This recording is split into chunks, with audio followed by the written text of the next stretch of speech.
54 दर्दनाक मौत। एक बंद पड़ी हुई फैक्ट्री में एक लड़की अपने पति की बाहों में लिपटी हुई थी। उसके हाथ में उसका 2 साल का बेटा भी था, जिसकी बॉडी जख्मों से भरी हुई थी। ऐसा लग रहा था कि जैसे उसे बहुत तड़पाया गया हो। वो लड़का अपनी बीवी और बच्चे को अपनी बाहों में संभाले हुए था। वो अंदर से टूट चुका था। उसकी आंखों में नमी ने जगह बना ली थी। जी हाँ, ये हमारे हीरो रुद्राक्ष मल्होत्रा और नायरा सिंघानिया है, जो अपने बच्चे को बचाने आए थे, पर शायद उन्हें देर हो चुकी थी। उनके दुश्मन पहले ही उनके बच्चे को मार चुके थे। नायरा रोते हुए चिल्लाती है, क्यों, आखिर क्यों? मेरे बच्चे को क्यों मारा? मेरे बच्चे ने किसी का क्या बिगाड़ा है? रुद्राक्ष की आंखों से आंसू बह निकले। The great business tycoon Rudraksh Malhotra and mafia king आज अपने बच्चे को नहीं बचा पाया। आज रुद्राक्ष खुद की नजरों में ही हार चुका था। इतना सफल होने के बाद भी अगर वह अपने बच्चों को नहीं बचा पाया तो क्या ही फायदा इसका सफल होने का? क्या फायदा उसका माफिया किंग होने का? एक बाप आज हार चुका था। वो खुद को 1000 बार कोस रहा था। रुद्राक्ष खुद को संभालने की कोशिश कर रहा था। भले ही खुद को संभाल रहा था, पर वही जानता था कि उसके अंदर कितना गुस्सा, कितनी नफरत उबल रहा था। अगर उसका बस चले तो वह यही के यही सब दुश्मनों को जिंदा नरक के दर्शन करवा दे। अपनी आंसू भरी आंखों से वो नायरा को देखते हुए बोला, हमारे बच्चे ने किसी का कुछ नहीं बिगाड़ा था। इस क्यों का जवाब सिर्फ महादेव ही दे सकते हैं। नायरा रोते हुए दर्द और गुस्से में चिल्लाते हुए बोली, क्यों महादेव, क्यों? हमारे बच्चे को क्यों छीन लिया? उसका क्या कसूर था? नायरा बोल ही रही थी कि तभी वहां एक आवाज गूंज उठी, जो कह रही थी कि वो तुम्हारा बेटा था, तुम्हारा खून था, यही सबसे बड़ी गलती थी उसकी। अपने महादेव से क्यों पूछ रहे हो?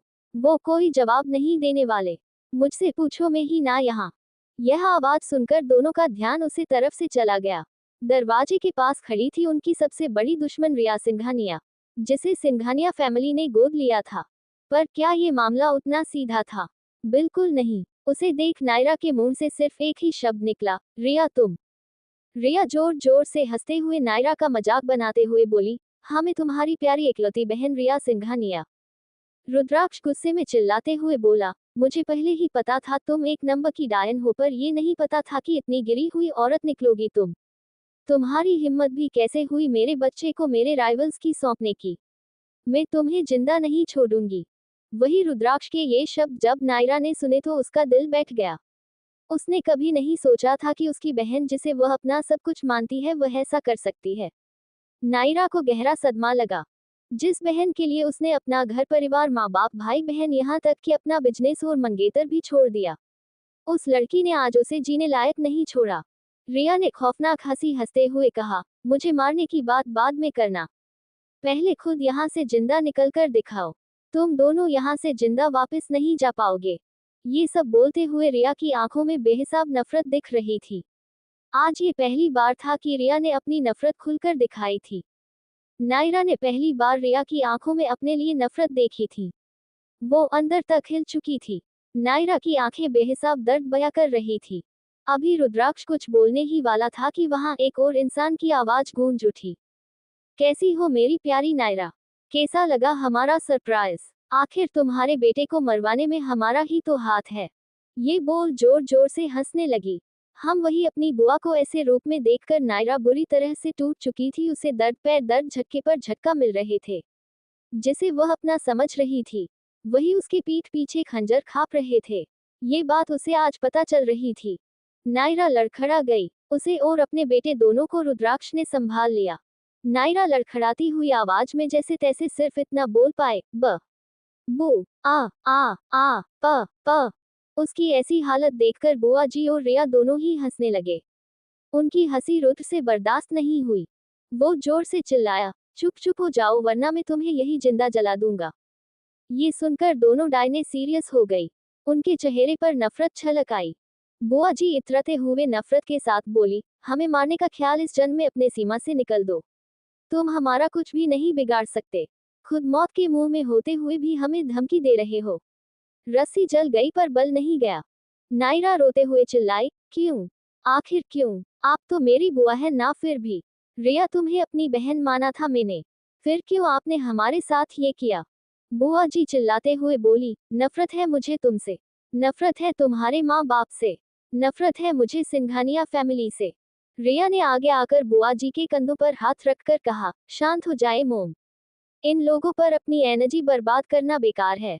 आप जो बताना है वो बता दीजिए, वरना सच जानने के लिए ये लोग भूत बनकर वापस आएंगे। बुआ जी मक्कारी भरी मुस्कान लेकर बोली, माय डियर नायरा, वैसे भी तुम लोग मरने वाले हो तो तुम्हारी जिंदगी के सच में तुम्हें बता ही देती हूँ। रुद्राक्ष गुस्से में तिलमिलाता हुआ चिल्लाया, अब क्या कसर रह गई है जो मेरी बीवी को और दर्द देना चाहती है आप? जीते जी उसे मारने में आपने कोई कसर नहीं छोड़ी। रिया इरिटेट होते हुए बोली, रुद्र डार्लिंग, मोम बता रही न तो क्यों बीच में चिल्ला रहे हो? सच ही तो बता रही है मोम। बुआ जी डेविल स्माइल करते हुए बोली, नायरा मेरी प्यारी बच्ची, जिसे तुम अपना माँ बाप परिवार मानती हो, वो तुम्हारे माँ बाप है ही नहीं। ये सुनते ही नायरा फिर से लड़खड़ा गई। रुद्र ने फिर उसे संभाल लिया। नायरा के साथ रुद्र को भी शोक पर शोक मिल रहे थे। नायरा गुस्से में आग बबूला होते हुए भड़कर बोली, ये मजाक का वक्त नहीं है। आपको बकवास करनी है तो कहीं और जाए। आपकी बेतुकी बातें सुनने का मेरे पास वक्त नहीं है। बुआ जी भी हंसते हुई बेशर्मों की तरह बोली, कोई बकवास नहीं है, ये जो है वो सच है। सिंघानिया परिवार की दोनों बहू साथ प्रेग्नेंट हुई थी। दोनों की डिलीवरी भी साथ हुई। अपनी बात आगे बढ़ते हुए वो बोली, राधिका सिंघानिया जिसे तुम अपनी बड़ी माँ बोलती हो, उन्होंने तुम्हें जन्म दिया। वो तुम्हारी असली माँ है। नैना सिंघानिया जिसे तुम आज तक अपनी माँ समझती हो, जिसके प्यार के लिए तरसती हो, वो तुम्हारी माँ है ही नहीं। नायरा का दिमाग सुन्न हो चुका था। उसे कुछ समझ नहीं आ रहा था। नायरा धीमी सी आवाज में बोली, ये नहीं हो सकता, नहीं हो सकता। उसे खुद समझ नहीं आ रहा था कि वो क्या बोल रही है।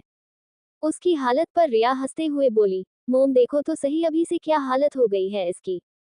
जब पूरा सच जानेगी तो क्या ही होगा इसका।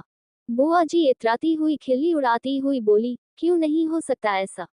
नैना ने मरे हुए बेटे को जन्म दिया था, जो किसी को पता चलने से पहले ही मैंने उसे तुम्हारे साथ बदल दिया, जिससे सबको यही लगा कि नैना ने तुम्हें जन्म दिया है और राधिका ने मरे हुए लड़के को।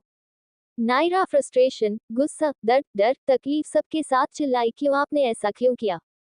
क्या बिगाड़ा था हमने आपका? क्यों मुझे मेरी माँ से दूर किया? बुआ जी गुस्से में भड़कते हुए बोली, क्योंकि मुझे तुम्हारे बाप की प्रॉपर्टी चाहिए, उसका खड़ा किया हुआ एम्पायर चाहिए। वो नहीं मिला तो मैं भी उसकी खुशियों को, उसकी बेटी को खुश कैसे रहने देती। हाँ, दौलत मुझे दे दी होती, मेरे साथ रिश्ते खराब न किए होते तो मैं आज उसके साथ ऐसा नहीं करती। रिया नफरत भरी आवाज में बोली, तुम्हारी वजह से, सिर्फ तुम्हारी वजह से मुझे अपनी असली माँ से दूर रहना पड़ा।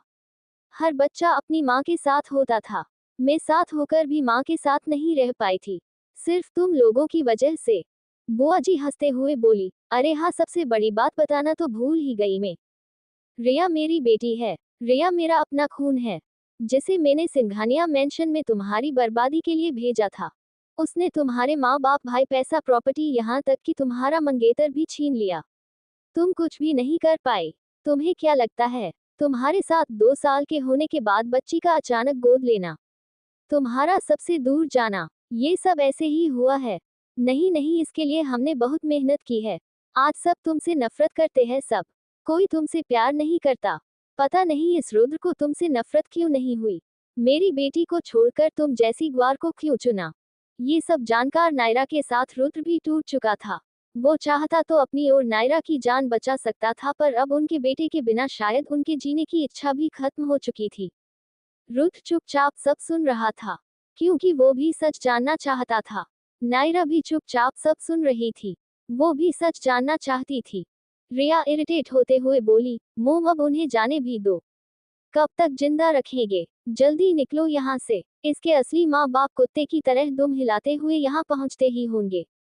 नायरा दृढ़ संकल्प के साथ आंखों की नफरत लिए बोली, प्रार्थना करना रिया कि मुझे दूसरा मौका ना मिले।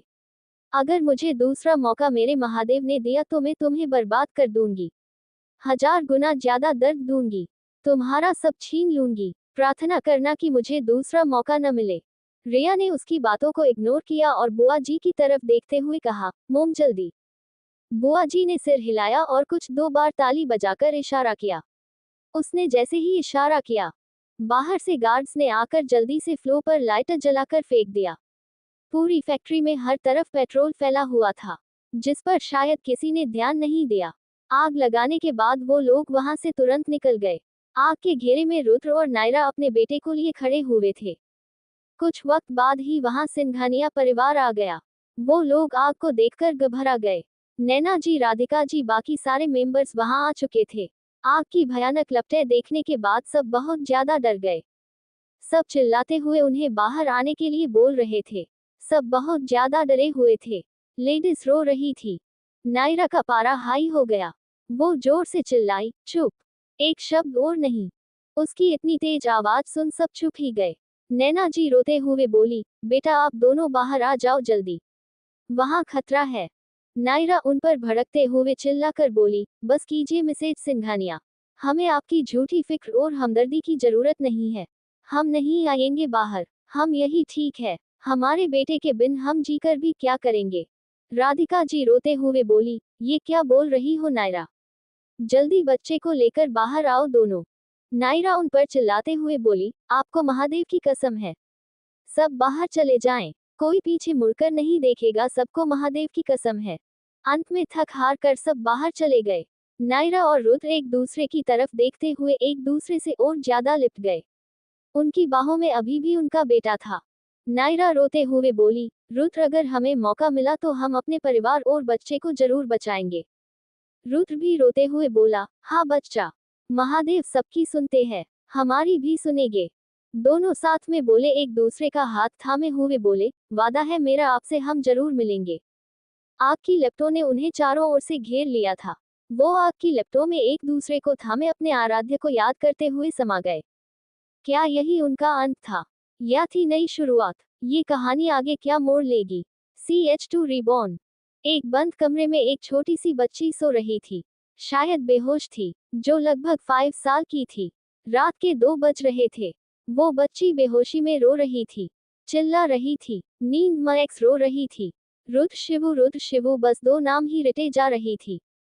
चीखते हुए वो लड़की होश में आई, पर अफसोस उसकी चीख सुनने वाला कोई भी नहीं था। उसका पूरा चेहरा पसीने से भीग चुका था। उसकी सांसें फूल चुकी थी। उसके चेहरे पर डर, घबराहट, दर्द, तकलीफ, सब इमोशन साथ में देखे जा सकते थे। जी हाँ, ये हमारी हीरोइन नायरा सिंघानिया ही है, जिसे स्टोर रूम में बंद कर दिया गया था। पहले तो उसे कुछ समझ में नहीं आया कि आखिर उसके साथ हो क्या रहा है। खिड़की से होते हुए चांद की रोशनी उस अंधेरे कमरे में अपनी चमक बिखेर रही थी, जैसे वो नायरा को अंधेरे में अपने अस्तित्व को पहचानने का संकेत दे रही हो। नायरा ने जैसे तैसे खुद को संभाला और समझने की कोशिश करने लगी कि उसके साथ हो क्या रहा है। उसके सर में अचानक से तेज दर्द उठा। उसने अपना सर पकड़ लिया। ये दर्द कुछ पल का ही था, पर दर्दनाक था। दर्द कम होने से उसे राहत मिली। नायरा का ध्यान अपने हाथ पर गया।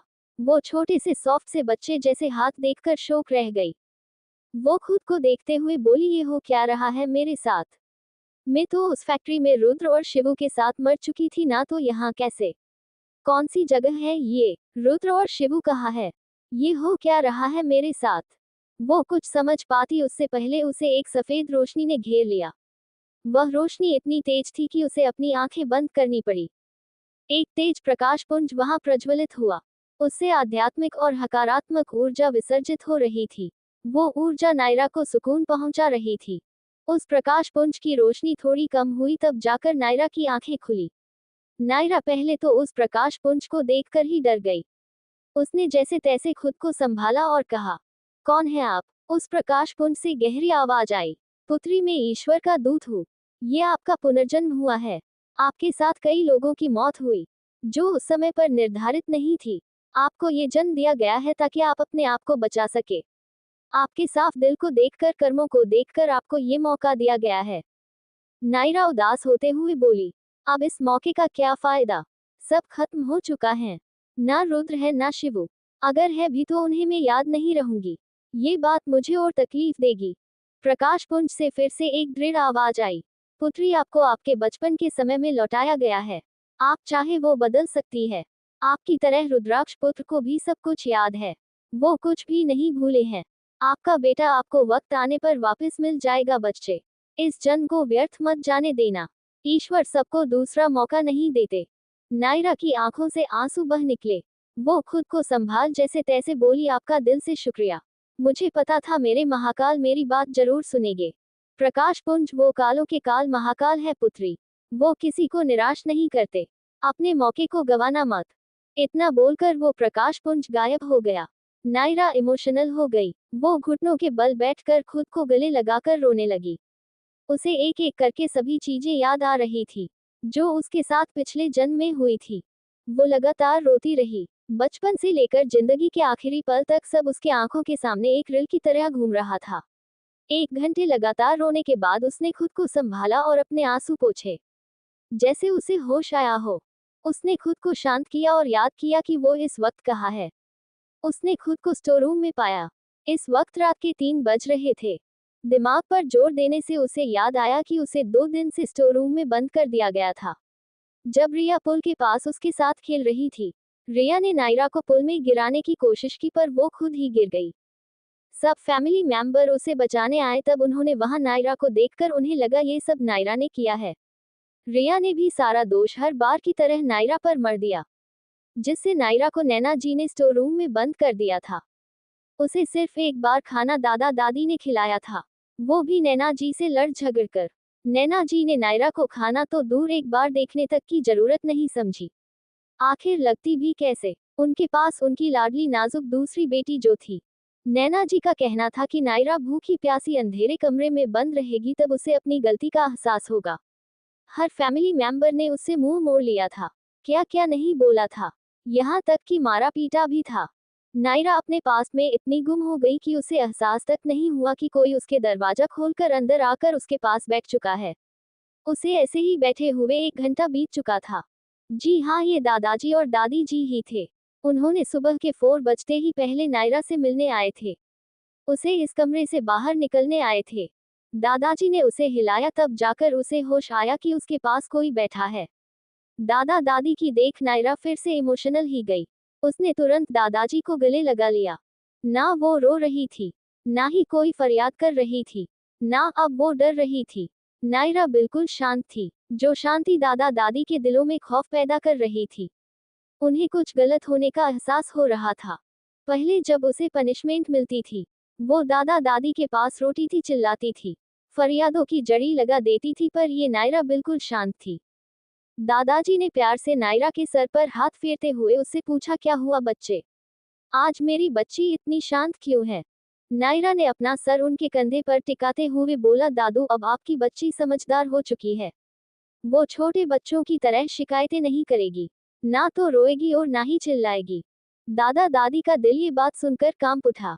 उनकी समझ नहीं आ रहा था कि उनकी भोली मासूम प्यारी सी बच्ची में इतनी समझदारी कहाँ से आए और कैसे। दादा दादी ज्यादा कुछ बोले बिना नायरा को उसके कमरे में ले गए। इंट्रोडक्शन। दुश्मन रिया सिंघानिया, डायन बुआ आलिया खन्ना। हीरो की फैमिली। हीरो रुद्राक्ष मल्होत्रा, बहन पूर्वी मल्होत्रा। हीरो के बेस्ट फ्रेंड 1 आदित्य कपूर, 2 रणबीर कोहली, माता नंदिनी मल्होत्रा, पिता अशोक मल्होत्रा, दादा सुभाष मल्होत्रा, दादी सुहासिनी मल्होत्रा। हीरोइन की family. Heroine Naira Singhania, heroine के भाई आर्यन सिंघानिया, हीरोइन का भाई अभय सिंघानिया। हीरोइन के best friend 1 Palak Sindhwani, 2 Prachi Arora. Heroine के पिता ऋषभ सिंघानिया, हीरोइन की मम्मी राधिका सिंघानिया, दादा विक्रम सिंघानिया, दादी यशोदा सिंघानिया। हीरोइन की नकली फैमिली। माता नैना सिंघानिया, पिता सौरभ सिंघानिया, भाई नक्श सिंघानिया, भाई मोक्ष सिंघानिया, बहन रिया सिंघानिया। रिया बेस्ट फ्रेंड 1 मोहिनी महाजन, 2 पाखी शाह। इन कैरेक्टर के बारे में हम स्टोरी में आगे विस्तार से जानेंगे। आज के लिए इतना ही। मिलेंगे कल। जय श्री गणेशा, जय श्री कृष्णा, जय महाकाल। CH3 फैसला। नायरा को दादा दादी उसके कमरे में ले गए। नए गाना कुछ बोल रही थी, ना कोई रिएक्ट कर रही थी। कहते हैं ना, जब इंसान टूट जाता है, बिखर जाता है, तो वो खामोश हो जाता है। ऐसी ही चीजें नायरा के साथ हो रही थी। नायरा को आज का दिन बहुत अच्छे से याद था। आज के दिन ही नायरा हमारे हीरो रुद्राक्ष से शिव मंदिर में मिली थी। नायरा अपनी ही सोच में गुम थी कि उसे दादाजी की प्यार भरी आवाज सुनाई दी। दादाजी, क्या हुआ मेरी बच्ची को? वो चुप चुप क्यों है? नायरा ने ख्यालों से बाहर आते हुए उनकी आंखों में आंखें डालकर देखा। दादा दादी की आज उसकी आंखों में अलग सा आत्मविश्वास और दृढ़ संकल्प दिख रहा था, जो पहले उन्होंने कभी नहीं देखा था। नायरा उठ खड़ी हुई और उसने सबसे पहले अपने कमरे का दरवाजा अच्छे से बंद किया। मेरा बिल्कुल भी नहीं चाहते थे कि उसके और दादा दादी के बीच की बात कोई तीसरा सुने। वह ये बात अच्छे से जानती थी कि उसकी डायन हुआ की नजरें उसके कमरे पर ही होती है। अब जब कब में साउंड प्रूफ है तो जरा से बंद होने के बाद अंदर की आवाज बाहर नहीं जाएगी। दादा दादी बस कंफ्यूज होकर उसे देख रहे हैं कि नायरा कर क्या रही है, पर वह कुछ बोल नहीं, वह देखना चाहते थे कि नायर को हुआ क्या है। नायरा वापस आए और दादा दादी के सामने बैठ गई। उसने दादाजी की आंखों में आंखें डालकर दृढ़ आवाज में कहा, दादू दादी, मैं सिर्फ आपसे इतना पूछना चाहती हूँ कि क्या आपको मुझ पर, मेरे शब्दों पर भरोसा है? क्या आपको भी लगता है कि मैंने ये सब किया है? दादा दादी की आंखों में आंसू आ गए। दादी जल्दी से आगे आई हूँ और नायरा को अपनी गोद में लिया। दादी रुंधी हुई आवाज में बोली, नहीं बच्चा, हमें पता है आप ऐसा कर ही नहीं सकते। मेरी बच्ची बिल्कुल निर्दोष है, ठीक है? हम हमेशा आपके साथ हैं। दादाजी नायरा का कल सहलाते हुए बोल, बच्चा आपको डरने की जरूरत नहीं है। मैं आपके साथ हूँ, कोई आपको कुछ नहीं बोल पाएगा, ठीक है? मेरी बच्ची ऐसा गंदा काम कर ही नहीं सकती, मुझे पता है। नायरा ने जैसे तैसे खुद को संभाला। वो खुद के इमोशन ऐसे बाहर नहीं लाना चाहती थी। नायरा, दादू दादी, मैं आपसे कुछ कहना चाहती हूँ। दादी बोलो न बच्चे। नायरा ने दृढ़ संकल्प के साथ कहा, दादू दादी, आज सोमवार है, मेरे महादेव का दिन। आज मेरा सोमवार का व्रत है। मैं ये प्रण लेती हूँ कि मैं इस परिवार के प्यार के लिए उनके पीछे नहीं भागूंगी, ना ही खुद को बेगुनाह साबित करूंगी। नायरा इतना ही बोलो थी कि दादी फफक कर रो पड़ी। दादाजी स्ट्रांग दिल वाले आदमी थे, फिर भी उनकी आंखें नम हो चुकी थी। दादा दादी समझ चुके थे कि अब नायरा का बचपन, उसके सपने, नायरा की खुद की जिंदगी छीन चुकी है। अब वह चाहकर भी कुछ भी नहीं बदल सकते। उन्हें कुछ बड़ा होने का अंदेशा हो रहा था। दादाजी नम आंखें लिए उसकी तरफ देखकर बोले, ये क्या बोल रही है आप बच्चा? आप इस घर की लक्ष्मी है। ऐसा प्रण नहीं लेते, और ये व्रत क्यों? ये सब क्या है? नायरा ने उन्हें शांत करते हुए कहा, पहले आप दोनों शांत हो जाए और मेरी बात ध्यान से सुनिए। ये प्रण, ये व्रत, ये बदलाव क्यों है, सब आपको मैं बता दूंगी, पर अभी नहीं। मैं जितनी जल्दी हो सके यहाँ से जाना चाहती हूँ। मैं आज रात ही ये देश छोड़कर जाना चाहती हूँ। मैं ये देश छोड़कर जाना चाहती हूँ। नायरा के ये शब्द दादा दादी के ऊपर बिजली की तरह थे। उन्हें सुबह सुबह इतने झटके लगने की बिल्कुल उम्मीद नहीं थी। दादी की तो ये हालत हो गई थी कि वह ना कुछ बोल पा रही थी, न सुन पा रही थी। उनकी आंखों से आंसू बहे जा रहे थे और दादाजी, उनकी भी जुबान आज उसका साथ नहीं दे रही थी। नायरा उनकी हालत अच्छे से समझ रही थी। नायरा शांति थी कि उसके दादा दादी उससे बहुत प्यार करते हैं। पिछले जन्म में दादा दादी ने उसका बहुत साथ निभाया था। नायरा ने उन दोनों का हाथ अपने हाथों में लिया और कहा, मैं आप दोनों की हालत समझ रही हूँ, पर आप मेरी बात समझो। अभी बहुत सी बातें हैं जो आप नहीं जानते। मैं बड़े पापा बड़ी मम्मी के पास ही जा रही हूँ। आप यहाँ पर किसी को नहीं बताएंगे कि मैं कहाँ हूँ। दादाजी ने छोटी सी नायरा को अपनी गोद में बिठाया और उसके गालों पर हाथ रखकर कहा, बच्चा, आप सिर्फ 5 साल की है। हम आपको अकेले वहाँ कैसे भेज दे? आप जानती है न बच्चे, हम दोनों आपसे कितना प्यार करते हैं। फिर क्यों हमें छोड़कर जा रही है? इतनी बड़ी बड़ी समझदारी वाली बातें कहाँ से सीखी अपने बच्चे? नायरा ने उन दोनों की ओर देखते हुए दृढ़ आवाज में कहा, मैं ऑस्ट्रेलिया जा रही हूँ। ये मेरा आखिरी फैसला है। मैं आपको सब विस्तार से बाद में बताऊंगी। अभी मैं आपको ज्यादा कुछ नहीं समझा सकती। आप किसी को किसी भी हाल में मत बताना कि मैं कहाँ हूँ। दादा दादी समझ चुके थे कि अब नायरा को समझा कर भी फायदा नहीं है, इसलिए उन्होंने दिल पर पत्थर रख के हाँ बोल दिया। नायरा ने कुछ समय उनके साथ बिताया। मंदिर जाने की परमिशन ली, फिर नहाने के लिए चली गई। दादा दादी भी उदास मन और भारी दिल के साथ अपने कमरे में चले गए। नायरा ने फ्रेश होकर ब्यूटीफुल सा रेड कलर का फ्रॉक पहना। बालों में ब्यूटीफुल सी कल्चर लगाकर बालों को खुला छोड़ दिया। एक हाथ में घड़ी, एक हाथ में सोने का ब्रेसलेट, जो उसे उसकी असली माँ यानी राधिका जी ने दिया था। दूध सा गोरा बदन, सुंदर जिलसी नीली आंखें, चांद जैसा सुंदर चेहरा जिस पर चमक रहा तेज। हल्का सा आंखों में काजल और छोटी सी बिंदी लगाई। पाउडर लगाकर छोटी सी बिंदी लगाई। नायरा बहुत सुंदर लग रही थी, जैसे कोई फुल सी नन्ही परी आसमान से उतर कर आई हो। आखिर में नायरा ने ब्लैक शूज पहने। वो रेडी हो चुकी थी। नायरा ने खुद को आईने में देखा। आज उसके चेहरे पर अलग सा नूर था। नायरा की आंखों में आंसू नहीं थे। उसकी आंखों में थी तो मेरी उदासी बदले की आग। नायरा ने खुद को शीशे में देखते हुए डेविल स्माइल के साथ कहा, डियर सिस्टर रिया, मैंने कहा था कि प्रार्थना करना मेरे महादेव मुझे दूसरा मौका न दे, वरना मैं तुम्हें बर्बाद कर दूंगी। लगता है तुम्हारी प्रार्थना में कमी रह गई। देखो, महादेव ने मुझे दूसरा मौका दिया है। अब सबका हिसाब होगा। नायरा सिंघानिया अब रोएगी नहीं, सबको रुलाएगी। डियर बुआ, dear sister, I am back for revenge, I am back. ये बोल जोर जोर से हंसने लगी। अगर अभी किसी ने नायरा को ऐसे देखा होता तो डर के मारे उसकी हालत खराब हो जाती। उसकी हंसी इस वक्त इतनी भयानक लग रही थी। नायरा ने अपना फोन ढूंढा, जो उसे उसकी बड़ी माँ ने दिया था, जिस फोन के बारे में सिर्फ दादा दादी ही जानते थे।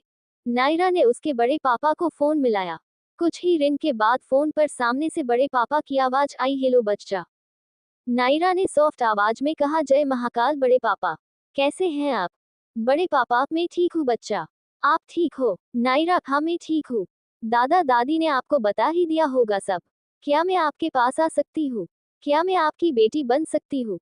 ये बोलते हुए नायरा की आवाज बहुत धीमी हो चुकी थी। सामने से बड़ी माँ की रुंधी हुई आवाज आई, बच्चा आपको पूछने की जरूरत नहीं है, आप हमारी ही बेटी है। आपके लिए आपके दोनों बड़े भाई प्राइवेट जेट लेकर आ रहे हैं। बड़े पापा, हाँ बच्चा, आप कहाँ और कैसे गई ये किसी को कानो कान खबर नहीं होंगी। आपके भाई आ रहे हैं, उनके साथ आ जाना आप। नायरा ने खुद के आंसुओं को कंट्रोल करते हुए रुंधी आवाज में कहा। बड़ी माँ, बड़े पापा, लव यू सो मच। आपने एक बार कहने पर आपने तुरंत मेरी बात मान ली। मुझे नहीं पता था कि आपको मुझ पर इतना भरोसा है।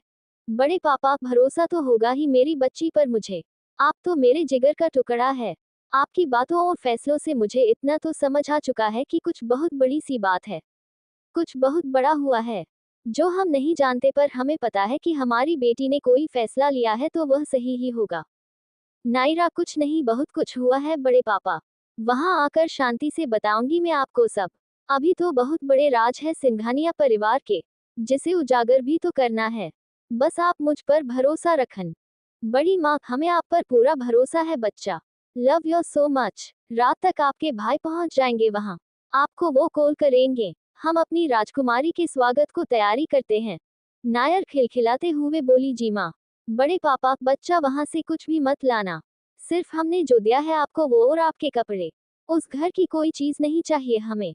हम आज ही सब खरीद लेंगे आपके लिए सब। नायरा, मैंने आपके दी हुई चीजें ही पहनी है। छोटे से बैग में बस डॉक्यूमेंट है मेरे और फोन है साथ, दूसरा कुछ भी नहीं लिया। बड़ी माँ, शाबाश मेरे बच्चे। आपके स्कूल से आपका नाम हम कटवा चुके हैं। हमारे गार्ड आपकी घर के बाहर मिलेंगे, उन्हें आप अपने डॉक्यूमेंट और चीजें सौंप देना, सिर्फ फोन साथ में रखना। नायरा नौटंकी करते हुए, ओफो मोम, आप वहां होते हुए भी मुझे कब से इतनी सारी हिदायतें दे रही है, इस मासूम पर इतना जुल्म। बड़ी माँ उसे डांटते हुए बोली, चुप शैतान। तीनों खिलखिलाकर हंस पड़े। बड़े पापा, बच्चा गार्ड्स आपको कुछ पैसे देंगे, वो आप रख लेना, ओके? नायरा, जी पापा। बड़ी माँ इमोशनल होते हुए बोली, जल्दी आना बच्चा, आपका परिवार आपका इंतजार कर रहा है।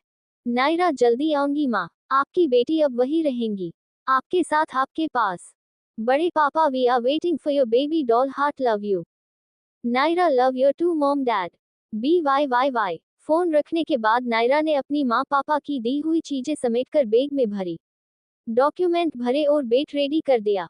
एक छोटे से मिनी बैग में अपना फोन और जरूरत की कुछ चीजें रखी और नीचे चली गई। सुबह के 6 बजे थे। न्यारा ने गार्ड्स को कॉल किया। गार्ड्स पीछे के दरवाजे पर खड़े थे। पीछे के दरवाजे से बैग लेकर नायरा निकल गई। गार्ड्स पीछे उसका इंतजार कर रहे थे। नायरा ने उन्हें बैग दिया जो उसके मम्मी पापा की दी हुई चीजें से भरा हुआ था। दूसरा मिनी बैग उसने अपने पास रखा। बैग लेकर गार्ड्स तुरंत निकल गए, जैसे वहां थे ही नहीं। नायरा भी वापस अंदर चली गई। आगे क्या तमाशा होगा, कैसा होगा नायरा का वेलकम ऑस्ट्रेलिया में, कैसी होगी रुद्र और नायरा की पहली मुलाकात। स्टोरी की अपडेट के लिए व्हाट्सएप चैनल को फॉलो करें। https skeptical smiley face whatsapp.com/channel/0029 which precludes 7KLHTW24। आज के लिए इतना ही, मिलेंगे कल। जय श्री गणेशा, जय श्री कृष्णा, जय महाकाल। CH4 पहली मुलाकात। नायरा पीछे के दरवाजे से फोस कमरे में चली गई। अभी 6 बजे थे। उसे 7 बजे मंदिर जाना था। उसके लिए उसके मम्मी पापा ने कार अरेंज की थी। गार्ड्स तो थे ही सेफ्टी के लिए। नायरा आज बेचैन थी। वो रुद्र से बात करना चाहती थी। उसे नहीं पता था ये पहली मुलाकात कैसी होगी, रुद्र का रिएक्शन क्या होगा। उसने जैसे तैसे खुद को शांत किया और दादा दादी के कमरे में चली गई। ऋषभ जी और राधिका जी के साथ हुई बातचीत के बारे में उसने दादा दादी को बताया। वो दोनों वैसे मानना नहीं चाहते थे। वो नहीं चाहते थे कि नायरा कहीं भी जाए, पर वो जानते थे कि यहाँ वो खुश नहीं रह पाएगी, इसलिए उन्होंने हाँ बोल दी। अब उनका मन उदास था। उन्हें उदास देखकर नायरा मन ही मन खुद से बोली, आई एम सॉरी दादा दादी, मैं आपको छोड़कर जा रही हूँ, पर मेरा जाना जरूरी है। मुझे भी माँ पापा का प्यार चाहिए, जिसके लिए पिछले जन्म में भी के तरसी हूँ। आई प्रॉमिस इस बार मैं आपको कुछ नहीं होने दूंगी। पिछली जिंदगी में आप दोनों को बचा नहीं पाई थी, इस बार जरूर बचा लूंगी। ये मेरा अपने आप से वादा है। नायरा ये बोलते हुए पिछली यादों में खो गई। पिछली जिंदगी में भी दादा दादी हर बार नायरा को सपोर्ट करते थे, जिससे तंग आकर गुस्से और नफरत में रिया ने उन दोनों को स्लो पॉइजन देना शुरू कर दिया था, जिससे कुछ वक्त में ही उनकी मौत हो गई थी। इस बार नायरा ऐसा कुछ नहीं होने देगी। नायरा उस यादों में खोई थी कि उसे दादा की आवाज सुनाई दी, जो परेशान होकर उसे पूछ रहे थे कि क्या हुआ, कहाँ खो गई। नायरा ने मुस्कुराते हुए कुछ नहीं बोलकर बात बदलते हुए कहा, मैं यहाँ नहीं हूँ, पर आप अपना अच्छे से ख्याल रखेंगे, टाइम से खाना खाएंगे। मैं लापरवाही बिल्कुल बर्दाश्त नहीं करूंगी। समय से खाना और सोना है आपको। दवाई भी लेनी है, भूलना नहीं। मैं रोज आपको वीडियो कॉल करूंगी। दादाजी मुस्कुराते हुए बोले, 5 साल की बच्ची आप है और हमें हिदायतें बड़ों जैसी दे रही हैं। क्या बात है, हमारी छोटी सी बच्ची इतनी बड़ी कब हो गई, हमें पता ही नहीं चल। नायरा 5 साल की छोटी सी क्यूट सी बच्ची, उसकी क्यूट प्यारी और मीठी आवाज के साथ मैच्योरिटी वाली बातें। दादा दादी को उसके ऊपर इस वक्त बहुत प्यार आ रहा था। दादी ने आगे बढ़कर उसे अपनी गोद में खींच लिया। दादा दादी के दिल में मिक्स फीलिंग्स उमड़ पड़ा थी।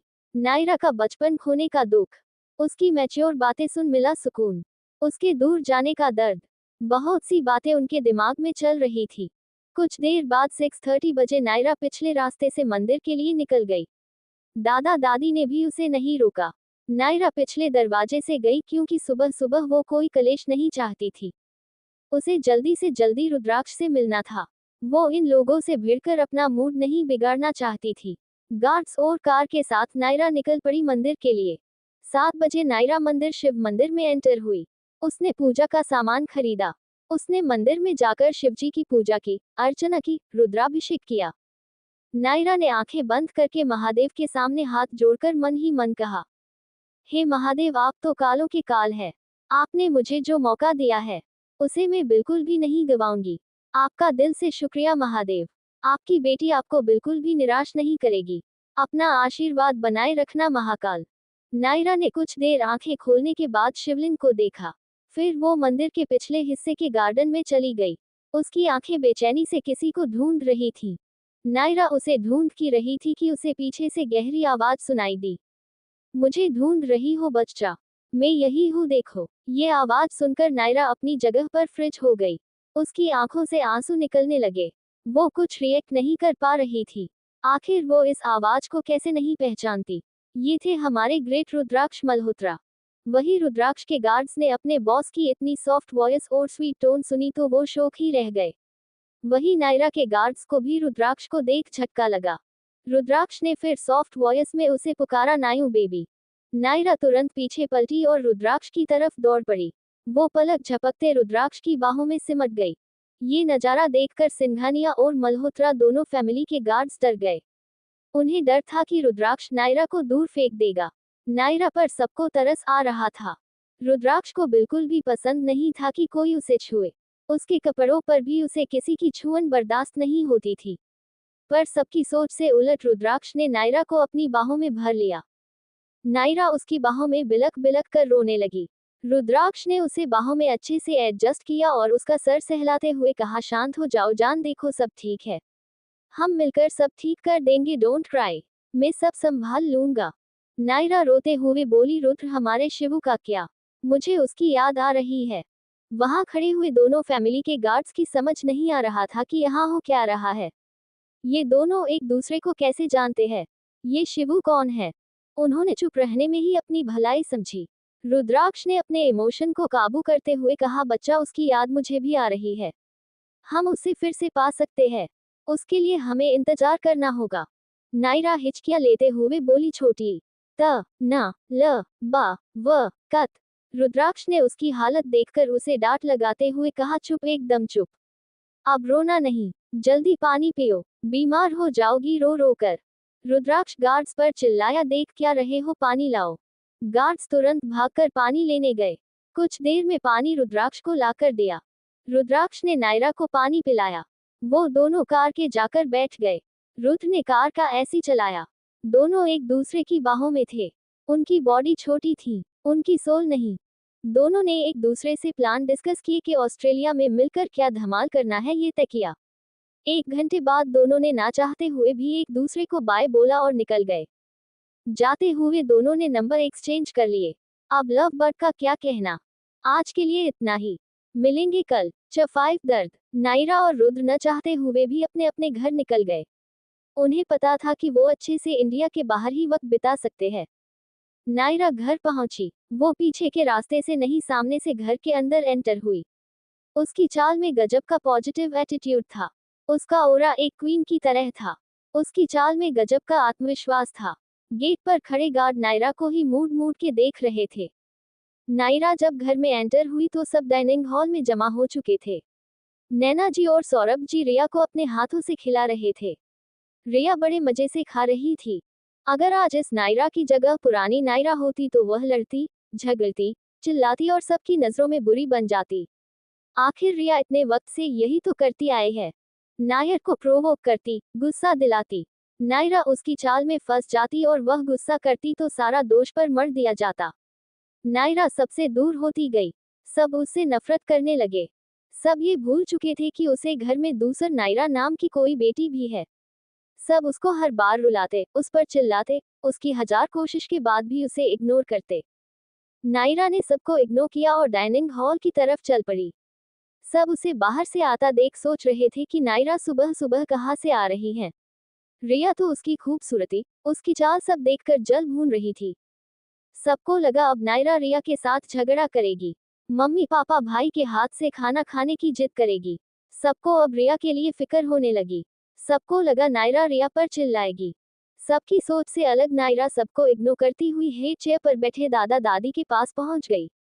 नायरा ने दादा दादी के बारी बारी पैर छुए और आशीर्वाद लिया।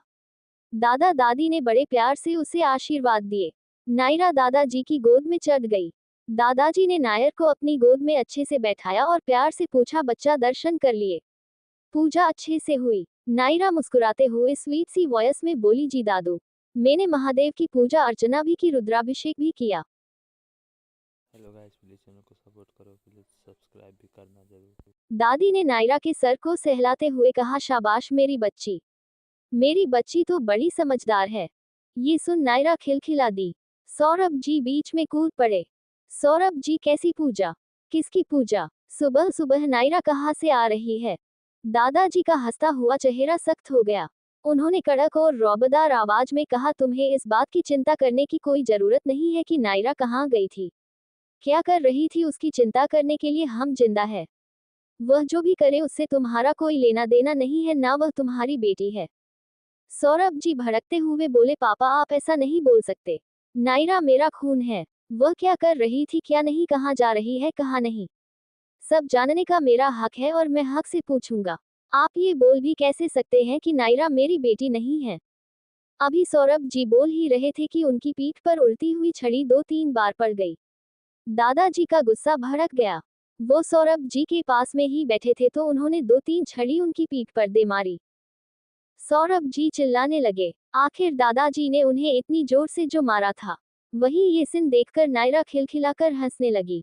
नायरा खुशी से हंस रही थी। उसकी खिलखिलाहट पूरे घर में गूंज रही थी। सब एकटक नायरा को निहारने लगे। सौरभ जी भी अपना दर्द में चिल्लाना भूलकर नायरा को निहारने लगे। नायरा की हंसी दादा दादी के चेहरे पर सुकून ला चुकी थी। नायरा ने जब ये महसूस किया कि सब उसे देख रहे हैं तो उसने हंसना बंद करके खुद का फेस इमोशनलेस बना लिया। नायरा ने सबको घूरते हुए खतरनाक आवाज में दांत पिसते हुए कहा, अपनी नजर मुझ पर से हटाकर अपनी लाडली बेटी पर लगाए। शायद उसे इस बात का बुरा लग जाए कि आप सबका अटेंशन मैंने चुरा लिया और आप उसका दोष मेरे माथे पर मर दे। ये सब सुनकर सबने अपनी आंखें तुरंत हटा ली। नायरा की बातें उन्हें चुभी जरूर थी, पर उन्होंने इस बात को इग्नोर कर दिया। नैना जी नायरा पर भड़कती हुई बोली, पिद्दी सी लड़की हो, इतनी सी और जुबान में इतना जहर कहाँ से लाती हो? काश कि तुम मेरी बेटी न होती। अगर मुझे पता होता तुम ऐसी हो, मैं तुम्हें खोख में ही मार देती। ये सब सुन नायरा फिर चिल्लाई, नहीं हूं मैं आपकी बेटी, नहीं हूं मैं आपका खून, नहीं चाहिए मुझे ऐसी पिशाचनी जैसी माँ। अरे आपसे अच्छी तो पिशाचनी होती है। ये सुनते नैना जी का पारा चढ़ चुका था। उसका दिमाग खराब हो गया। नैना जी उठकर खड़ी हुई। वो नायरा पर हाथ उठाने ही वाली थी कि दादाजी से पहले किसी ने उस हाथ को रोक लिया। सबने देखा कि नायरा ने नैना जी का हाथ रोक लिया है। नायरा ने अपनी खतरनाक आवाज में जोर से कहा, कोशिश भी मत करना। नायरा की इस हरकत ने सबको चौंका दिया। न्यारा ने कभी भी नैना जी, सौरभ, नक्श या मोक्ष के सामने ऊंची आवाज नहीं की थी, ना उन्हें कभी उल्टा जवाब दिया था। आज नायरा सबको बहुत अलग लग रही थी। नैना जी तो इतनी शौक थी कि रिएक्शन देना ही भूल गई। बाकी सबके मुंह से भी आवाज नहीं निकल रही थी। नायरा ने उनका हाथ इतनी जोर से पकड़ा था कि नैना जी के मुंह से आह निकल गई। नक्श चिल्लाते हुए बोला, नायरा पागल हो गई हो क्या? छोड़ो माँ का हाथ, उन्हें दर्द हो रहा है, तुम्हें दिख नहीं रहा? नायरा जोर जोर से हंसने लगी। उसकी हंसी में एक अजीब सा दर्द और नफरत झलक रहा था। नायरा ने हंसते हुए ही चिल्लाते हुए कहा, दर्द? अब इनको दर्द हो रहा है? और जब ये मुझे डंडा लेकर इसी हाथ से मारती थी, मैं दर्द से चिल्लाती रहती थी, बेहोश हो जाती थी, तब आपको नहीं लगा थी कि मुझे दर्द हो रहा होगा? नहीं नहीं, मैं कहा इंसान हूं, मैं तो खिलौना हूँ, खिलौना। ये बोल नायरा जोर जोर से हंसने लगी। नायरा की बातें सुनकर सबका सर शर्म से झुक गया। नायरा को आए दिन पीटा जाता था, पर किसी को उस पर तरस नहीं आया। आज के लिए इतना ही। मिलेंगे कल। CH6 रिश्तों का अग्नि संस्कार। नायरा की बातों ने सबका सर शर्म से झुका दिया था। किसी की कुछ बोलने की हिम्मत नहीं हुई। सब इमोशनल हो चुके थे। यह बात रिया से कैसे बर्दाश्त होती? रिया ने रोने का नाटक करते हुए कहा, नायरा तुम मेरी वजह से ऐसा कर रही हो तो ऐसा मत करो। मैं ये घर छोड़कर चली जाऊंगी। मम्मा का हाथ प्लीज छोड़ दो, उन्हें दर्द हो रहा है। प्रिया की आंखों में आंसू देखकर सबकी शर्म गायब हो गई और उनकी आंखों में गुस्सा आ गया। कहते हैं ना, कुत्ते की दुम कभी सीधी नहीं हो सकती, वैसे ही सिंघानिया परिवार की हरकतें कभी सीधी नहीं हो सकती।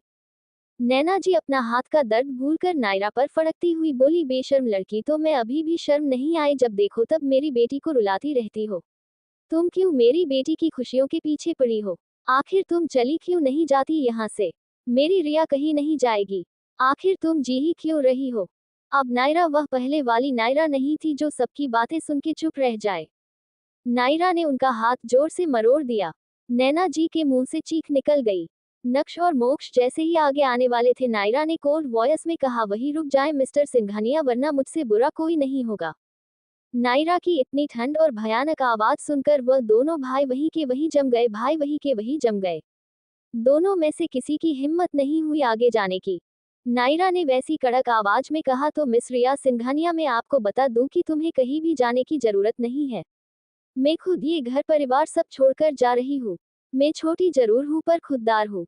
मैं आज के बाद यहाँ किसी को नहीं दिखूंगी।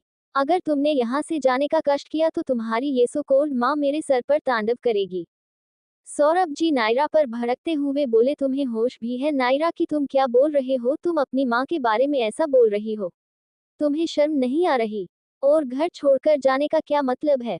तुम कहाँ जाओगी? भूलो मत, ये तुम्हारा परिवार है और अपनी माँ का हाथ छोड़ो।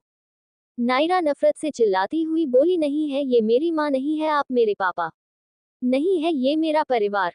कितनी बार बताऊं आपको, नहीं हूं मैं किसी की बेटी। मैं जीऊं या मर जाऊं उससे आपका कोई लेना देना नहीं है। नायरा ने इतना ही कहा था कि उसके गाल पर जोरदार थप्पड़ पड़ा, जो किसी और ने नहीं, सौरभ जी ने मारा था। सौरभ जी के इस एक्शन से सब होश में आए। नायरा की बातें और बातों में छलकती हुई नफरत देखकर सभी घरवाले शॉक हो चुके थे। किसी के मुंह से उफ तक नहीं निकल पा रहा था।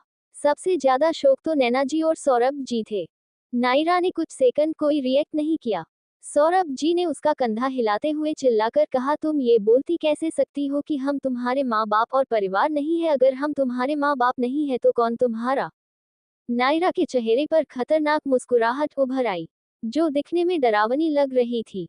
उस चिलचिलाहट के बाद सब शांत हो गया। किसी के मुंह से चू तक नहीं निकल रहा था। नायर खतरनाक ढंग से अपना हाथ अपनी गर्दन पर फिराने लगी, जिसका साफ मतलब था कि वो अपना गुस्सा शांत करने की कोशिश कर रही है। नायरा खतरनाक मुस्कुराहट के साथ डरावनी आवाज में गाना गुनगुनाने लगी। हा हा, ये है गुमराहों का रास्ता। मुस्काने झूठी है, पहचाने झूठी है। नायरा की आवाज और हंसी इतनी डरावनी थी कि मोक्ष, नक्श और रिया के तो डर के मारे रोंगटे खड़े हो गए। एक पल के लिए तो घर के बड़े भी कांप गए। नायरा ने अभी भी नैना जी का हाथ नहीं छोड़ा था। उसने अपनी पकड़ नैना जी के हाथों पर कस दी। नैना जी फिर चिल्ला उठी। न्यारा ने सबको इग्नोर किया। नायरा ने नैना जी को खींचते हुए घर के मंदिर की तरफ जाना शुरू किया। सब उनके पीछे चुप चुप होकर चल रहे थे। उन्होंने नायरा का ये रूप, डरावनी हंसी आज पहली बार सुनी और देखी थी। उन्हें पता नहीं क्यों पर कुछ अनहोनी होने का ऐसा हो रहा था। नायरा घर के मंदिर में जाकर खड़ी हो गई, जहां राधा कृष्णा जी विराजित थी। वहां एक स्थान शिव शक्ति का भी था। नायरा ने मंदिर में जाकर नैना जी का हाथ छोड़ा। नैना जी का पूरा हाथ सुखलाल हो चुका था। उन्हें हड्डी टूटने जैसा दर्द हो रहा था। नायरा ने मंदिर में कदम रखा और वहां गंगा जल से भरा हुआ कलश उठा लिया। सब नायरा के पीछे आकर खड़े हो गए कि नायरा आखिर करना क्या चाहती है। नायर मंदिर के बीचों बीच खड़ी हो गई। नायरा ने वो बड़ा सा कलश उठाया, जो उठाना एच के हिसाब से मुश्किल था, पर पुनर्जन्म के बाद उसकी स्ट्रेंथ बढ़ गई थी, इसलिए उसने उठा लिया। नायरा ने वो कलश उठाया और मंदिर के बीचों बीच खड़ी हो गई। नायरा ने वो जल अपने सर पर डालते हुए प्रण लेना शुरू किया। नायरा ने प्रण लेते हुए कहा, मैं नायरा सिंघानिया आज ये अपने आराध्य, अपने पिता महादेव और मेरे सखा मेरे भाई कान्हा जी को साक्षी मानकर नैना सिंघानिया, सौरभ सिंघानिया, नक्श सिंघानिया, मोक्ष सिंघानिया और रिया सिंघानिया के साथ अपने सारे रिश्ते नाते खत्म करती हूँ। नायरा ने अपनी बात जारी रखते हुए आगे कहा, आज से बल्कि अभी से मैं इस परिवार की सदस्य नहीं हूँ। मेरा उनसे कोई रिश्ता नहीं है। मैं स्वयं अपने रिश्तों का अग्नि संस्कार स्वीकार करती हूँ। आज से मैं आजाद हूँ। सिंघानिया परिवार चाहे तो मेरे लिए शोक सभा या फिर मेरा पिंडदान भी आयोजित कर सकते हैं। नायरा की ऐसी प्रतिज्ञा ने सबके होश उड़ा दिए। किसी को नहीं पता था कि नायरा कुछ ऐसा करेगी। वो अपनी बातों से सबके होश उड़ा चुकी थी। सबको एहसास हो रहा था कि नायरा अब उनसे दूर हो चुकी है। सब अपने अपने ख्यालों के खोए थे। सबके दिल में एक ही सवाल था कि क्या उन्होंने नायरा को खो दिया। आज के लिए इतना ही। मिलेंगे कल। CH7 नायरा का जाना। अब तक। नायरा ने प्रण लेते हुए कहा, मैं नायरा सिंघानिया आज ये अपने आराध्य, अपने पिता महादेव और मेरे सखा मेरे भाई कान्हा जी को साक्षी मानकर नैना सिंघानिया, सौरभ सिंघानिया, नक्श सिंघानिया, मोक्ष सिंघानिया और रिया सिंघानिया के साथ अपने सारे रिश्ते नाते खत्म करती हूँ। नायरा ने अपनी बात जारी रखते हुए आगे कहा, आज से बल्कि अभी से मैं इस परिवार की सदस्य नहीं हूँ। मेरा उनसे कोई रिश्ता नहीं है। मैं स्वयं अपने रिश्तों का अग्नि संस्कार स्वीकार करती हूँ। आज से मैं आजाद हूँ। सिंघानिया परिवार चाहे तो मेरे लिए शोक सभा या फिर मेरा पिंडदान भी आयोजित कर सकते हैं। नायरा की ऐसी प्रतिज्ञा ने सबके होश उड़ा दिए। किसी को नहीं पता था कि नायरा कुछ ऐसा करेगी। वो अपनी बातों से सबके होश उड़ा चुकी थी। सबको एहसास हो रहा था कि नायरा अब उनसे दूर हो चुकी है। सब अपने अपने ख्यालों के खोए थे। सबके दिल में एक ही सवाल था कि क्या उन्होंने नायरा को खो दिया। अब आगे। नायरा की बातें सबके दिल को चीर रही थी। नक्श हकलाते हुए बोला, ये तू म क्या बोल रही हो? नायरा तंज भरी हंसी हंसते हुए बोली, मैं वही बोल रही हूँ जो आप सब चाहते थे कि मैं इस घर में ना रहूं, मैं मर जाऊं, मैं चली जाऊं। इस घर की आदर्श प्यारी और इकलौती बेटी सिर्फ रिया सिंघानिया रहे तो बस मैं आप सबकी इच्छा पूरी कर रही हूँ। मैं हमेशा के लिए यहाँ से जा रही हूँ। अब जा रही हूँ तो रिश्तों का अग्नि संस्कार देना तो बनता है। सौरभ जी भड़कते हुए बोले, तुम यहाँ से कहीं नहीं जा रही हो। मैं देखता हूँ तुम्हें यहाँ से कौन ले जाता है। वो इतना ही बोले थे कि नायरा जोर से चिल्लाई, गार्ड्स। नायरा के इतना कहते ही वहां गार्ड्स की फौज आ पहुंची। सिंघानिया हाउस के गार्ड को साइड में कर दिया उन लोगों ने।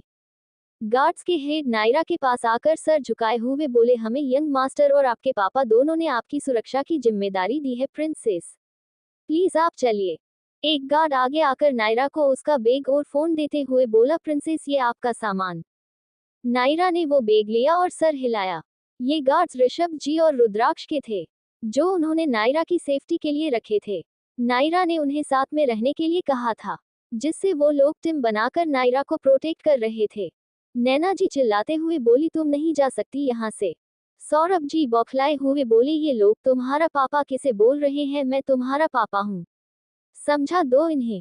दादाजी आगे बढ़ते हुए मुस्कुराहट के साथ बोले, यह उन्हें ही नायरा का पापा बोल रहे हैं जो सच में नायरा का बाप कहलाने के काबिल है।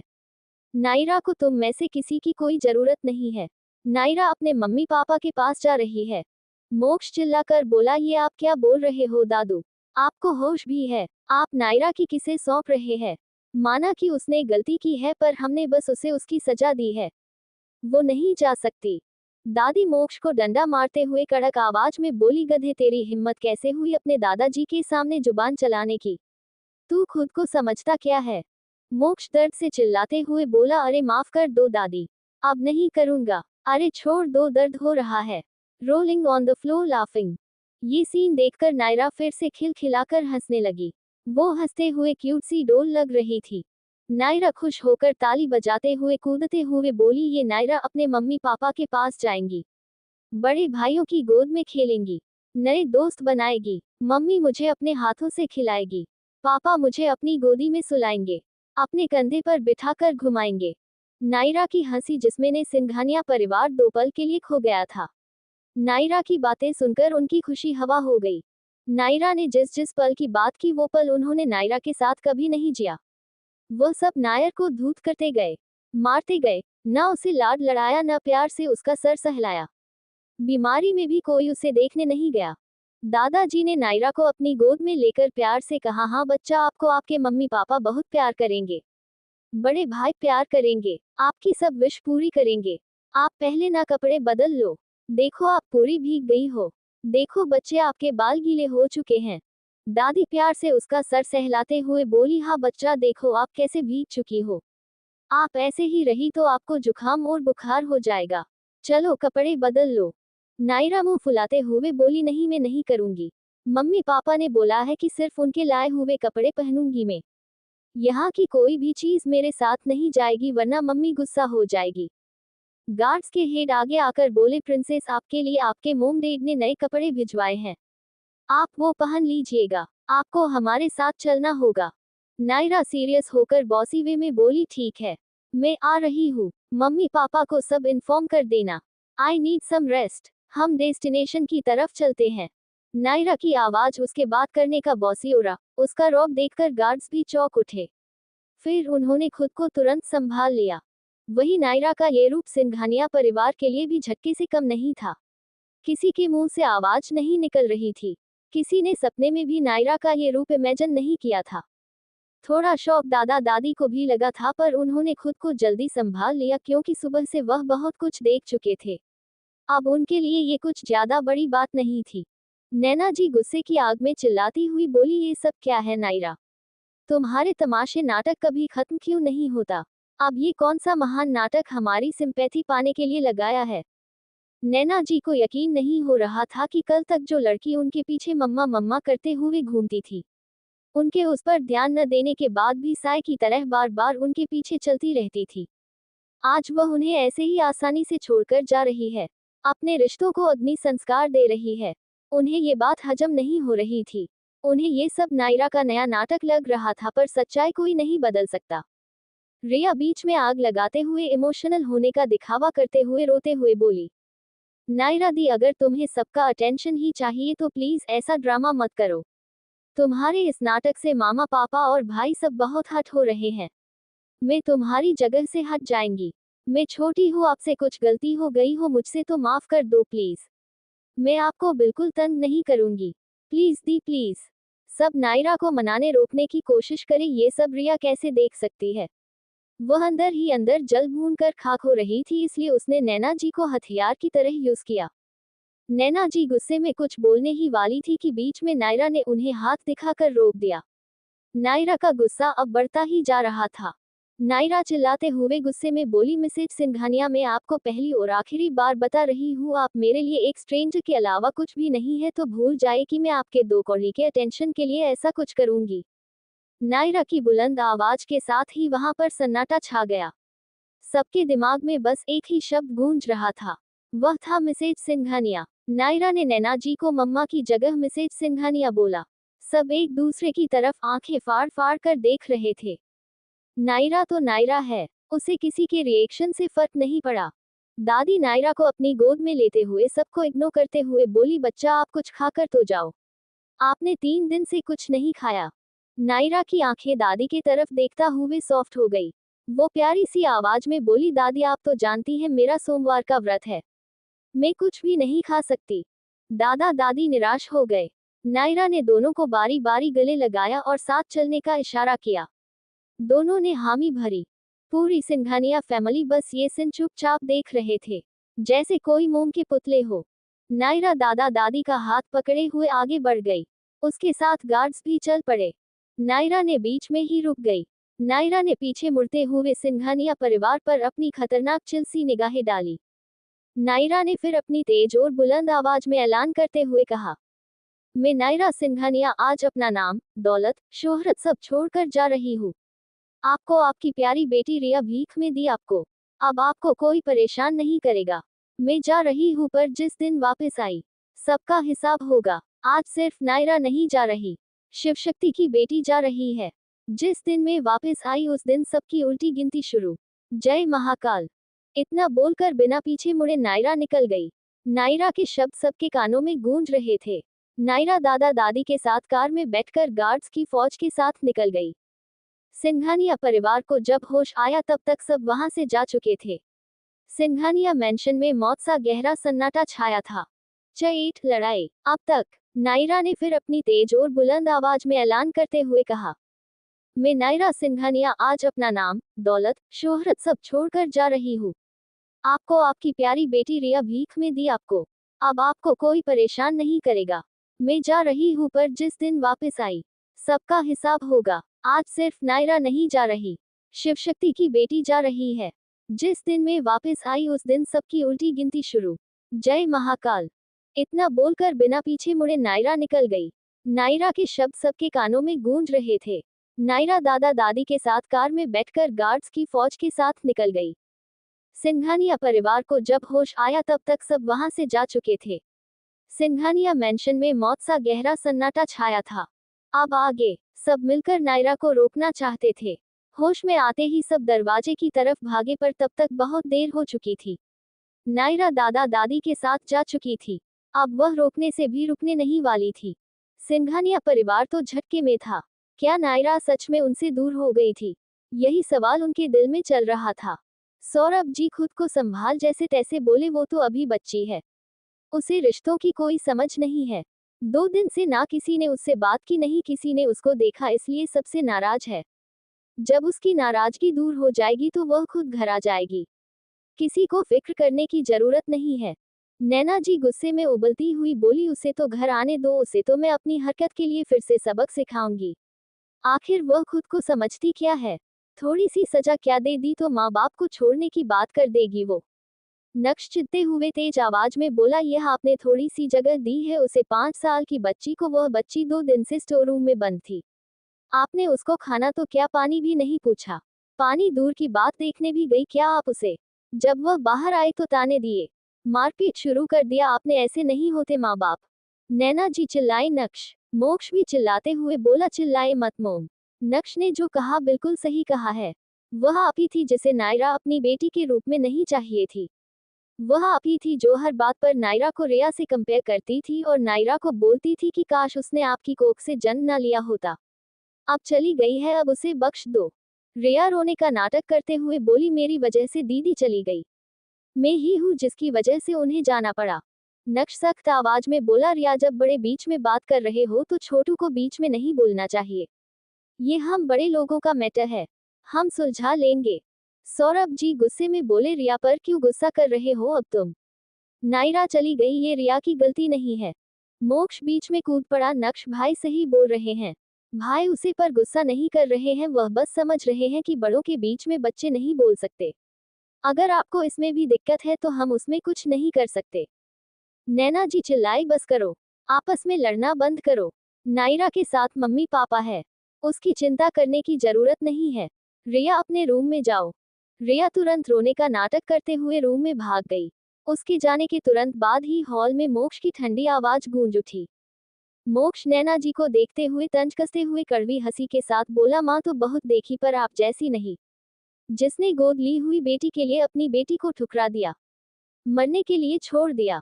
आपको मैं बता दूं, नायरा के दिल में अब हम सब के लिए कोई फीलिंग्स नहीं है। इतना बोलकर नक्श और मोक्ष अपने रास्ते चले गए। सौरभ जी भी अपने रास्ते चले गए। नैना जी मंदिर में अकेली खड़ी हुई थी। वो घुटनों के बल बैठ गई और रोने लगी। नैना जी रोते हुए खुद से ही पूछने लगी, क्या मैंने कोई गलती की है जो आज मेरा हंसता खेलता परिवार ऐसे बिखर गया। अब पछताने से क्या फायदा जब चिड़िया चूक गई खेत। कुछ ऐसी ही हालत नैना जी की थी, पर उन्हें देखने वाला कोई नहीं था। वही दूसरी तरफ रिया के कमरे में रिया डायन बुआ जी से बात कर रही थी, जो कि उसकी रियल माँ है, जिनका नाम है आलिया खन्ना। रिया ने खुशी से चहकते हुए फोन पर कहा, यू नो व्हाट मॉम, वो नायरा ये घर छोड़कर चली गई। उसने क्या तमाशा किया था। बुआ जी शाबाश मेरी बच्ची, मैं यही तो चाहती थी, पर मुझे नहीं पता था कि वह नासमझ लड़की इतनी जल्दी हार मान लेगी। खैर कोई बात नहीं, हमारा काम तो आसान हो गया। अब मुझे पूरी बात बताओ कि हुआ क्या। रिया खुशी से चाहते हुए उन्हें सारी बात बताने लगी। पूरी बात बताने के बाद रिया बोली, मोम मुझे समझ नहीं आ रहा कि आखिर वो गार्ड्स किसके थे। वो नायरा को प्रिंसेस क्यों बोल रहे थे। आखिर माजरा क्या है ये। नायरा किसे अपने माँ पापा बोल रही हैं थी। बुआ जी भी सीरियस होकर बोली, मुझे नहीं पता बेटा कि वो किसकी बात कर रही थी। वो लोग कौन थे, मैं पता लगवाती हूँ कि बात क्या है। तुम फिक्र मत करो, शायद ये सब उसने नाटक भी किया हो दादा दादी के साथ मिलकर और वापस भी आ जाए। तुम अपना ख्याल रखना, मैं शाम को घर आती हूँ। रिया गुस्से में दांत पिसते हुए बोली, अगर यह सब उसका नाटक हुआ तो मैं इस बार उसे जिंदा नहीं छोड़ूंगी। बुआ जी अपने गुस्से पर कंट्रोल करो बेटा, तुम्हें अपनी गुड गर्ल वाली इमेज जारी रखनी है। उसका ये नाटक हुआ तो इस बार तो उसकी खैर नहीं। तुम फिक्र मत करो, मैं शाम को आ रही हूँ। रिया, ओके मोम जल्दी आना, I am waiting for you. Love you mom. बुआ जी जल्दी आऊंगी बच्चा। Love you too. दोनों ने फोन रख दिया। वही दूसरी तरफ नायरा दादा दादी के साथ सिक्योरिटी लेकर एक सुंदर से विला में इंटर हुई। ये विला ऋषभ जी का था, जो उन्होंने सीक्रेटली खरीदा था। कोई भी नहीं जानता था कि ये विला किसका है। व्हाइट कलर में बना हुआ बड़ा सा विला, जिसे खूबसूरती से सजाया गया था, जिसके तार चारों तरफ हरियाली ही हरियाली थी। उसमें सभी फूल नायरा की पसंद के थे, जिसमें एक सुंदर सा झरना भी था। यह विला शहर से बाहर था, जिस वजह से यहाँ हरियाली थी। यहाँ पर जो झरना था वह भी नेचुरली था, जिसे हटाया नहीं गया था। एक बार नायर ने ऋषभ जी से कहा कि मुझे ऐसा ही कर चाहिए जो व्हाइट कलर से बना हो, जिसमें सुंदर फूल बने हो, जिसके चारों तरफ बड़ा मैदान हो और उसमें एक सुंदर सा झरना हो, जहाँ पर सब बैठकर बातें कर सके, सब मिलकर खेल सके। तब नायरा की बातों को ध्यान में रखते हुए उन्होंने ये विला बनवाया था, जिसमें हर चीज नायरा के पसंद की थी। ये बात नायर को पिछले जन्म में पता चल चुकी थी। इस विला को देखकर नायरा की आंखों में आंसू आ गए, जो उसने किसी के देखने से पहले ही छुपा लिए। नायरा ने उस विला को निहारते हुए खुद से मन ही मन कहा, आई प्रॉमिस मोम डैड, मैं पिछले जन्म की गलतियां इस बार नहीं दोहराऊंगी। मैं हर एक चीज को संभाल लूंगी। मैं इस बार हमारे परिवार को कुछ नहीं होने दूंगी। Love you mom dad. Naira मन ही मन खुद से यह वादा कर ही रही थी कि उसे दादा दादी की आवाज सुनाई दी, जो उसे अपने पास बुला रहे थे। नायरा उनके पास भागते हुए चली गई। आज के लिए इतना ही, मिलेंगे कल। चनाइन आंखों में आंसू। नायरा ने उस विला को निहारते हुए खुद से मन ही मन कहा, आई प्रॉमिस मोम डैड, मैं पिछले जन्म की गलतियां इस बार नहीं दोहराऊंगी। मैं हर एक चीज को संभाल लूंगी। मैं इस बार हमारे परिवार को कुछ नहीं होने दूंगी। Love you mom dad. Naira मन ही मन खुद से यह वादा कर ही रही थी कि उसे दादा दादी की आवाज सुनाई दी, जो उसे अपने पास बुला रहे थे। नायरा उनके पास भागते हुए चली गई। नायरा अपने मन की बातें किसी को नहीं बताना चाहती थी, इसलिए उसने अपना चेहरे का एक्सप्रेशन नॉर्मल ही रखा था। नायरा दादा दादी को सच्चाई बताने वाली थी, पर इतनी जल्दी नहीं। नायरा भागते हुए दादा दादी के पास पहुंची। दादाजी के पास पहुंचते ही नायरा ने उनके ऊपर छलांग लगा दी। दादाजी ने उसे प्यार से अपनी बाहों में संभाल लिया। नायर ने अपना सर दादाजी के कंधे पर टिका लिया और आंखें बंद कर ली। दादाजी नायर को अपने कंधे पर लेकर ही विला के अंदर चल पड़े। नायरा को दादा दादी के पास अलग सुकून मिल रहा था। चलते हुए दादी ने पूछा, बच्चा आप वहां अकेली खड़ी होकर क्या सोच रही थी? नायरा ने आंखें मटकाते हुए दुनिया भर की मासूमियत अपने चेहरे पर लाते हुए कहा, मैं ये सोच रही थी दादी कि आप दोनों बाद में मुझसे मिलने ऑस्ट्रेलिया आओगे या मैं अकेली रह जाऊंगी। दादा दादी उसके जाने की बात सुनकर फिर उदास हो गए, पर उन्होंने खुद को तुरंत संभल लिया। वह नहीं चाहते थे कि उनकी उदासी की वजह से नायरा भी ज्यादा उदास हो। दादी ने नायरा को दादाजी गोद से खुद की गोद में लेते हुए कहा, हम अपनी बच्ची से मिलने जरूर आएंगे। हमें हमारी किट्टू के बिन चैन कहाँ मिलता है। वही किट्टू सुनकर नायरा का मुंह फूल गया। Tears of Joy. दादा दादी हमेशा नायर को प्यार से किट्टू ही बुलाते थे और नायरा उनके ऐसे बुलाने पर चीर जाती थी। नायरा ने मुंह फुलाते हुए दादाजी से शिकायत करते हुए कहा, देखो दादू दादी मुझे फिर से किट्टू बोल रही है। दादू ने नायरा के गाल खींचते हुए कहा, अरे मेरा बच्चा मुंह नहीं फुलाते। आप किट्टू को किट्टू नहीं बोलेंगे तो क्या बोलेंगे? नायरा ने चिढ़ते हुए मुंह फेर लिया। असल में नायरा अपने आंसू छुपाने के लिए मुंह फेर रही थी। वह दादा दादी के मुंह से किट्टू सुनने के लिए तरस गई थी, पर ये बात अभी वो उन्हें नहीं समझा सकती थी, इसलिए उसने आंसू छुपाना बेहतर समझा। ऐसे ही मीठी नोक झोंक करते हुए वह तीनों विला के अंदर इंटर हुए। दादा दादी ने अच्छे से ब्रेकफास्ट नहीं किया था, इसलिए नायरा ने उनके लिए नाश्ता बनवाने का ऑर्डर दिया। दादी किचन में नायरा के लिए फ्रूट काटने चली गई। नायरा वैसे ही 2 दिन से स्टोर रूम में बंद थी, भूखी थी। आज उसका उपवास था, इसलिए दादी ने उसके लिए फ्रूट काटना सही समझा। नायरा ने उन्हें बिल्कुल नहीं रोका। वो जानती थी दादी को उसकी फिक्र है। नायरा को ये पल सुकून दे रहा था कि चलो कोई तो है जिसे उसकी फिक्र है। नायरा अपने कमरे में चली गई। उसने सबसे पहले कपड़े चेंज किए। सर्वेंट ने आकर उसके बाल सुखाए और हेयर स्टाइल सेट की। मायरा ने ब्लू कलर का टी शर्ट और शॉर्ट पैंट पहना था। वो क्यूट सी डोल लग रही थी। नायरा फटाफट तैयार होकर नीचे गई। तब तक दादी भी किचन से बाहर आ चुकी थी। नाश्ता भी बन चुका था। तीनों चल पड़े डाइनिंग हॉल की तरफ। डाइनिंग टेबल पर बैठकर पहले दादा दादी ने नायर को फ्रूट खिलाकर जूस पिलाया। फिर नायरा ने उन्हें अपने छोटे छोटे सॉफ्ट हाथों से नाश्ता करवाया। वहां खड़े गार्ड के हेड ने ये तस्वीर खींचकर सिंघानिया परिवार को ऑस्ट्रेलिया भेज दी, जिसे देखकर वो लोग खुश हो रहे थे। नेशनल फिनिश करने के बाद वह लोगों ने नायरा के कमरे में चले गए, जो स्पेशली नायरा की पसंद से बनवाया गया था। पर्पल एंड व्हाइट कलर में जो नायरा के फेवरेट कलर थे। वो तीनों साथ में बातें करते हुए वक्त बिताने लगे। 1 घंटे तक यूं ही वक्त बिताने के बाद नायरा की आंख लग गई। वो बातें करते हुए ही सो गई। दादा दादी ने उसे अच्छे से लिटाया, ब्लैंकेट से कवर किया और उसके दोनों तरफ सो गए। पुनर्जन्म के बाद इतना वक्त लगातार भाग दौड़ और तमाशे के बाद नायरा को आराम की जरूरत थी। नायरा थक हार कर सो चुकी थी। दादा दादी सोती हुई नायरा को एकटक निहारने लगे। दोनों की आंखों में आंसू आ चुके थे। दादी रुंधी हुई आवाज में बोली, क्या हमारा ऐसे इतनी सी छोटी बच्ची को भेजना जरूरी है? हम अपनी बच्ची के बिन कैसे रहेंगे? क्या हम उसे रोक नहीं सकते? दादाजी की आवाज भी नरम पड़ चुकी थी। वो खुद को सख्त बनाते हुए बोले, नहीं, हम किट्टू को नहीं रोक सकते। उसका यहाँ से चले जाना ही सही है। यहाँ ना वह ठीक से रह पाएगी ना ठीक से जी पाएगी। तुमने देखा है ना सबका रवैया। नायरा ऋषभ और राधिका के पास ही सही से रहेगी। कोट। दादी की आंखों के आंसू और तेज हो गए। वो रोते हुए बोली, प्लीज कुछ तो कीजिए, हमारी बच्ची को रोक लीजिए। दादाजी दर्द भरी मुस्कान लेकर नायरा को निहारते हुए उसके बालों को सहलाते हुए बोले, अगर मैं रोक सकता तो जरूर रोकता। आज मैंने नायरा की आंखों में एक आग देखी, एक नफरत देखी, जो पहले कभी नहीं थी। ऐसा कुछ तो हुआ है जो हम नहीं जानते, जो हमारे सामने है पर हम उसे देख नहीं सकते। नायरा अब बड़ी और समझदार हो चुकी है। उसका बचपना, उसकी मासूमियत, उसका भोलापन, सब कुछ हम खो चुके हैं, जो हम कभी वापस नहीं पा सकते। दादी की आंखों से आंसू झरने की तरह बहने लगे। दादाजी का भी वही हाल था। दादी बिलखते हुए बोली, हमारी बच्ची ही क्यों? आखिर क्यों? क्या बिगाड़ा है उसने किसी का? अभी से हमारी इतनी सी बच्ची उपवास करने लगी, व्रत तप जप करने लगी। आखिर कैसे? उसको इतनी समझ कब से आ गई? आखिर हमारी बच्ची की जिंदगी में इतना दुख क्यों?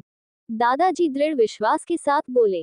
क्यों? ये तो मैं भी नहीं जानता, पर इतना जरूर पता है कि जो हो रहा है महादेव की मर्जी से हो रहा है। नायरा में देर सवेर सब कुछ जरूर बताएगी। हमें बस सही वक्त का इंतजार करना है और वही करना है जो नायरा चाहती है। वह दोनों ऐसे ही नायरा के बारे में बातें करते हुए नायरा को निहारते हुए नींद के आगोश में चले गए।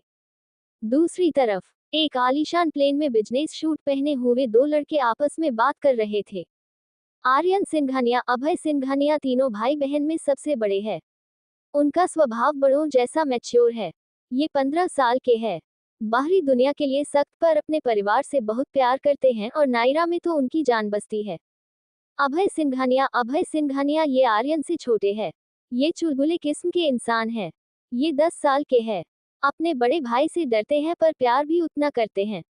नायरा इनकी फेवरेट है, जिसके लिए जान भी दे सकते हैं। अभय एक्साइटेड होते हुए बोला, भाई हमारी डोल कैसी होगी? हम उससे कब मिलेंगे? हम कब पहुंचेंगे? जब हम जाएंगे वो क्या कर रही होगी? इतने सारे सवालों से इरिटेट होकर आर्यन ने उसे घुट कर देखा और सख्त आवाज में कहा, बच्ची वो है, तुम नहीं तो सुधर जाओ। हम पहुंच जाएंगे तो देख लेना। अब बड़े भाई की तरह जिम्मेदार बनो। ये सुनकर अभय का मुंह उतर गया।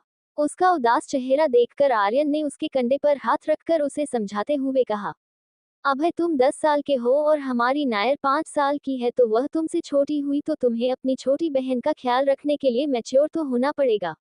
अगर तुम ऐसे ही बचपना करते रहोगे तो फिर हमारी छोटी सी बहन को कौन संभालेगा?